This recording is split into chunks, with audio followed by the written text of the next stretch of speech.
I think we all know by now that artificial intelligence like ChatGPT is morally questionable at best. From its environmental impact to art theft to misinformation, there are so many evidence-backed reasons not to use it, and such arguments are often paired with the expectation or even exhortation to condemn it altogether. That's not the angle I want to take today, though. It's a topic that is way too complex and emotionally charged to discuss effectively here. I don't want to judge anyone or condemn anyone for using AI or not using AI. Instead, I really just want to talk to you about what happens when you do let AI do the heavy lifting for you. What happens when you let AI think for you instead of using it as a tool? In my experience, you end up losing out on the qualities that make the content most worthwhile. You lose out on your personal voice, your individual opinion, and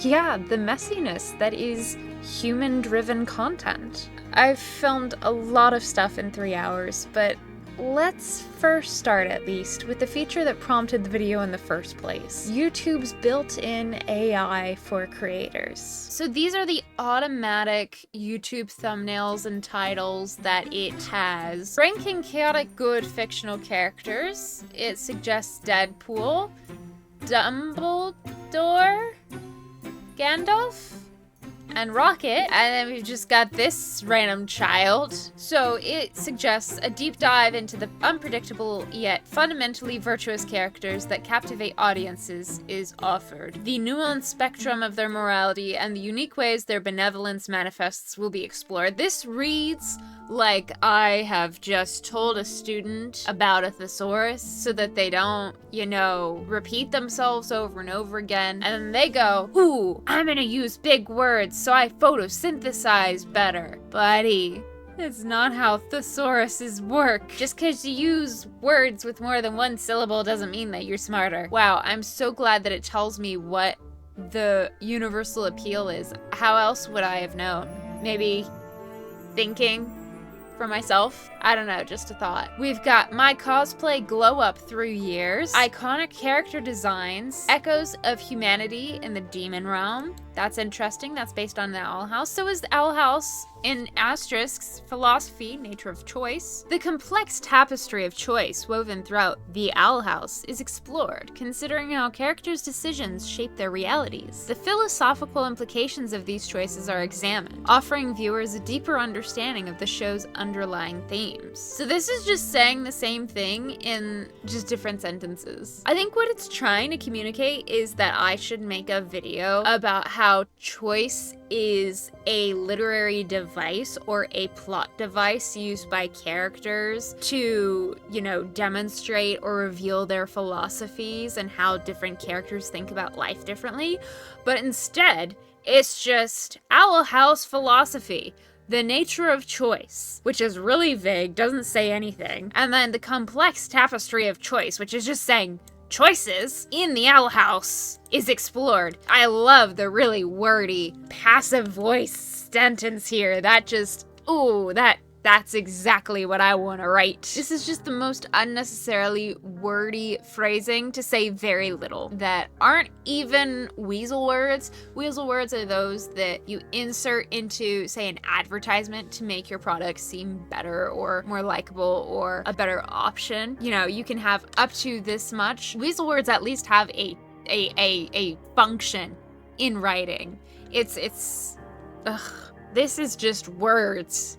The goal with making a video, right, is to get specific. It's you're taking a concept, you're taking a show, and you are really just funneling it into one concept per video. I am guilty, I will admit, I am very, very guilty of making videos where I address way too much in one video. I bite off way more than I can chew, often don't finish my videos, and that's my fault.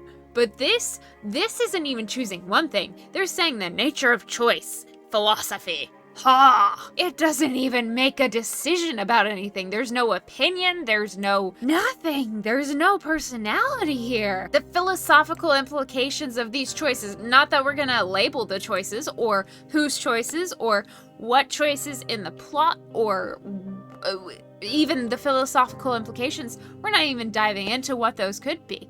Philosophical implications like what? And then everything is in just passive voice. My goodness, take some ownership of what you're doing in a video, why don't you? Let's go into the hooks. Question-based hook. Have you ever stopped to consider how every single decision you make, no matter how small, intricately weaves the fabric of your reality? The Owl House isn't just a magical adventure. It's a profound exploration of choice, destiny, and the very nature of free will. Join me as we dive deep into the philosophical labyrinth of the Boiling Isles and uncover how Luce, Ida, and even King's choices echo universal truths about our own lives.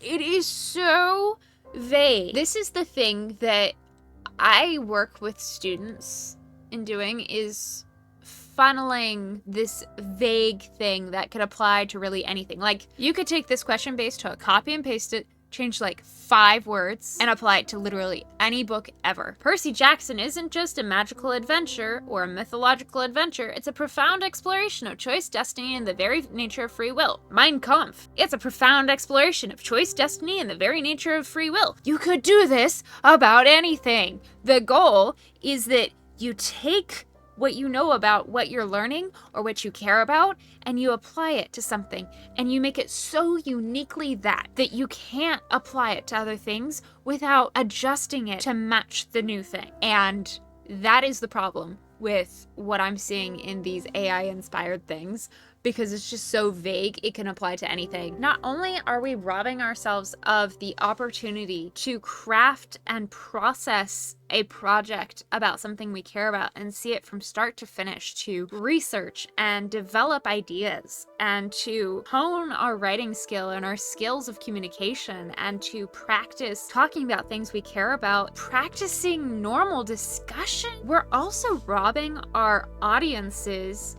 by using AI of genuinely original takes. Because again, all AI can do is copy and paste. All AI can do is take what it's seen and then apply it to other situations. And humans, in a way, that's what we do, right? A lot of learning has to do with observation and then synthesizing that for our own application. But even that, because we are all different human beings who have different connections with our bodies, who have different interpretations of reality, who have different perceptions and connections and understandings of how the world works. And when we do things, we all have our own handwriting and our own styles. We do it differently. And it's not necessarily worse. Obviously, at the beginning, it's gonna be worse because it's your first time doing it, right? But when you develop your own style, it's not because you copy and pasted everybody. It's because you took what you saw, you made an active decision to keep certain elements and to throw out other elements. You made the decision. You created your style through trial and error. And what this is doing is not. And it's so incredibly irritating to me as a former education major, as somebody who is a writing tutor at college, as somebody who creates content on the internet, as somebody who is an artist and has been plagiarized and cares very deeply about the value of creating content for the sake of just creating freaking content. This is ridiculous. That recording went on for another 2 whole hours as I dug through the AI suggestions and even tried following a few. There's nothing wrong with getting inspiration or feedback. I do it all the time as a writer and give it as a writing tutor. It's a fundamental step in developing ideas from ideas into actual content. But once you let go of that ownership of your ideas and you let somebody else's opinions or voice drive the argument, you lose that individuality. At that point, it's not just laziness, it's plagiarism. Because you're taking somebody else's content and marketing it as your own. Your content, whatever it is, should come from your ideas. And the same with your wording. Now, if you're interested in seeing the rest of that footage, how I tried to fully rely on AI and the consequences of that chaotic decision, as well as a sneak peek into how I actually film and create these videos, please let me know in the comments. Share your own experiences, your ideas, your opinions. Though, and I cannot believe I'm saying this as a writing tutor, If you want to cite your sources, skip the direct links. If for some reason YouTube gets weird about them, especially on my channel, comments get deleted and I can't do anything about it. So instead, just like give the title and who wrote it and where to find it, but don't give the link, if that makes sense. Use the comment section of this video to practice articulating your ideas, because your perspective matters, even if and especially when you disagree with me. If everybody just agreed with me, things would get really one-dimensional and one-sided really quick. Just remember to be kind and respectful, okay? Take care, be kind, and I will see you around. Bye, guys.